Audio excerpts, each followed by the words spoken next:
Halo teman-teman semuanya, dan mungkin ada Bapak Ibu Guru yang nonton video ini. Perkenalkan, nama saya Nilu Putufania Cita Dahyudantari, biasa dipanggil Fani. Saya dari SMA N7 Depok, sekarang kelas 11 MIPA 2. Nah, di video ini Fani mau ngejelasin tentang rute penjelajahan bangsa Eropa ke Indonesia, yang mana ini sebenarnya tugas sejarah wajib yang harus diupload ke YouTube. So, without wasting any time, let's get started. Fani mau ngasih tahu siapa-siapa aja nih orang-orang yang melakukan ekspedisinya ke Indonesia. Mulai dari Spanyol ini ada Antonio Armijo, kemudian Hernán Cortés, Juan de Esquivel, Felipe de Neve, Pedro de Valdivia, Vincent Yanes Pinzon, Francisco Pizarro, kemudian Gonzalo Jimenez de Quesada, lalu ada Alonso Sanchez, Luis, kemudian Del Cano, Ferdinand Cortés, dan Magelhaens. Nah, 3 orang yang Fanny sebutin tadi, yang terakhir, Del Cano, Ferdinand Cortés, dan Magelhaens, ini melakukan ekspedisinya melewati Filipina. Nah, kemudian dari bangsa Portugis nih, ada Alfonso de Albuquerque, Vasco da Gama, kemudian Bartolomeu Diaz. Nah, Alfonso de Albuquerque ini melakukan ekspedisinya ke Maluku di Indonesia. Kemudian Vasco da Gama melakukan ekspedisinya dari Portugis Tanjung Harapan Baik, kemudian balik lagi ke Portugis seperti itu. Kemudian yang terakhir Bartolomeu Diaz ini melakukan ekspedisinya melewati India seperti itu. Kemudian dari Belanda ini ada Abel Tasman, kemudian Cornelis de Houtman, dan Peter. Nah, Abel Tasman ini melakukan ekspedisinya melalui Pulau Tasmania, seperti namanya Tasman, jadi Tasmania. Kemudian Cornelis de Houtman dan Peter ini melakukan ekspedisinya ke Pulau Banten. Tuh. Kemudian dari Inggris ini ada James Cook, Raffles Arnoldi, Francis Drake, kemudian Matthew Flinders. James Cook, Raffles Arnoldi, dan Francis Drake ini melakukan ekspedisinya maksudnya melalui Singapura. Nah, kemudian Matthew Flinders ini dari Australia kemudian ke Selandia Baru seperti itu. Oke, sekarang mulai masuk ke perutuannya ya. Jadi dari keempat bangsa ini, bangsa Portugis dan Spanyol ini memiliki peralatan yang paling lengkap lah, istilahnya paling kaya untuk melakukan ekspedisinya. Nah, agar kedua bangsa itu tidak berkonflik, akhirnya mereka membuat perjanjian, namanya Perjanjian Tordesillas. Nah, Perjanjian Tordesillas ini isinya mengatakan bahwa Portugis ini memiliki arah ke timur, sedangkan Spanyol ke arah barat. Itu jadi supaya mereka tidak rebutan jalur gitulah istilahnya.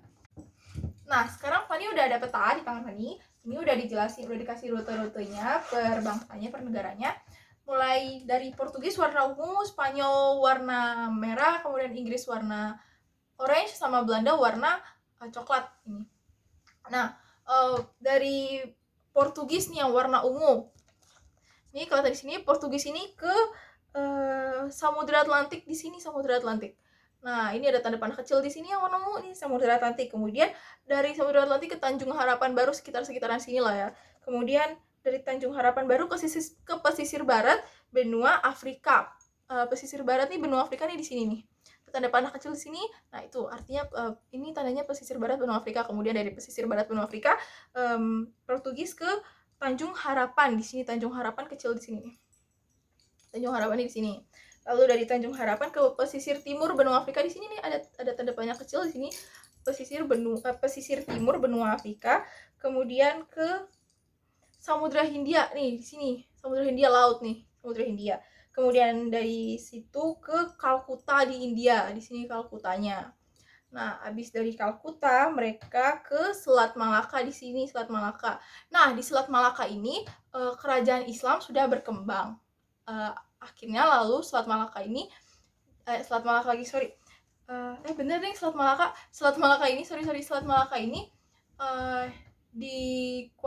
dipimpin oleh Alfonso de Albuquerque. Lanjut, dari Selat Malaka lalu mereka melanjutkan ekspedisinya ke Maluku, dan mereka berlabuh di Maluku di sini, Maluku. Itu. Nah, kemudian Spanyol yang melakukan ekspedisinya yang warna merah nih ya. seperti perjanjian Tordesillas tadi, kalau misalkan Portugis ke arah timur, Spanyolnya yang warna merah ke arah barat nih.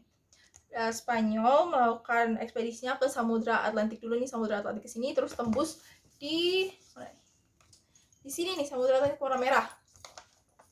Ini Samudra Atlantik warna merah. Kemudian ke Kepulauan Bahama di sini, Kepulauan Bahama kecil di sini. Lalu habis dari Kepulauan Bahama ke pesisir selatan Amerika nih di sini. Ini ada tanda panah warna merah kecil di sini, pesisirnya Amerika, pesisir selatan Amerika. Nah, habis dari sini ke Selat Magellan nih di sini, ujung-ujung sini. Kemudian ke pesisir barat Amerika di sini, pesisir barat Amerika. Lalu ke Samudra Pasifik. Mana nih Samudra Pasifik nih, di sini nih, Samudra Pasifik. Kemudian ke Filipina di sini, di kecil nih di sini. Nah, habis dari Filipina mereka ke Ternate di sini. Nih tanda panah kecil di sini, di Ternate. Itu rute untuk Spanyol. Oke, selanjutnya kita mau bahas tentang rute ekspedisinya Inggris nih yang warna oranye nih. Inggris ini dari Samudra Atlantik. Samudra Atlantik ini ya. Samudra Atlantik ke sini, ini di sini Inggris, kemudian Samudra Atlantik ke sini, lalu tembus di sini dari Samudra Atlantik ke Kepulauan Bahama di sini. Nah, habis dari Kepulauan Bahama ke Haiti tinggal maju dikit, habis itu nyampe di Haiti, pokoknya tetap di sekitaran sini. Habis dari Haiti ke pesisir selatan Amerika nih di sini. Ada warna oranye di sini. Pesisir selatan Amerika. Kemudian ke Selat Magellan di sini. Lalu ke Samudra Pasifik. Nah, di sini di Samudra Pasifik. Nah, habis dari Samudra Pasifik ke Filipina di sini. Di sini Filipina ada kecil di sini, lalu ke Maluku. Berlabuh di Maluku mereka. Gitu. Oke, selanjutnya Fanny mau ngejelasin yang terakhir nih, Belanda ya. Rute ekspedisinya Belanda ini rute ekspedisinya mirip-mirip sama bangsa Portugis. Nanti perbedaannya akan dijelasin sambil ngurutin rutenya ya. Oke. Jadi Belanda ini dari Samudra Atlantik nih yang warna coklat. Ini Belanda, kemudian ke Samudra Atlantik di sini. Samudra Atlantik di sini, kemudian dari Samudra Atlantik ke pesisir barat benua Afrika di sini, pesisir barat benua Afrika. Nah, kemudian ke Tanjung Harapan di sini, Tanjung Harapan. Nah, habis dari Tanjung Harapan ke Samudra Hindia nih, Samudra Hindia di sini. Lalu ke Selat Sundanya di sini. Lalu mereka dari Selat Sunda berlabuh di Banten sekitaran sini juga lah ya pokoknya. Di sini. Nah, perbedaannya sama Portugis nih. Kalau Portugis nih abis dari Samudra Hindia mereka ke Kalkuta. Habis dari Samudra Hindia mereka ke Kalkuta di sini kalau Portugis. Kalau misalkan Belanda enggak, mereka langsung ke Selat Sunda di sini. Kalau Portugis dari sini ke sini, kalau Belanda dari sini ke sini, lalu ke sini. Ke mana nih? Ke Banten. Nah, kenapa begitu? Kenapa Belanda mengambil rute yang berbeda dari Portugis? Karena Belanda ingin menghindari Portugis. Jadi untuk menghindari Portugis, Belanda menyeberangi Samudra Hindia melalui selatan, lewat selatannya, sehingga tidak ke Selat Malaka, berbeda sama Portugis seperti itu. Nah, kemudian setelah Belanda sampai ke Banten di sekitaran sini lah ya pokoknya di Banten, itu pada tahun 1596 mereka sampai di Banten, mereka tiba di Banten pada tahun 1596, dipimpin oleh Cornelis de Houtman. Nah, awalnya mereka berdagang, tapi lama-kelamaan kemudian itu mereka melakukan monopoli perdagangan. Dengan memonopoli perdagangan Indonesia, maka mulailah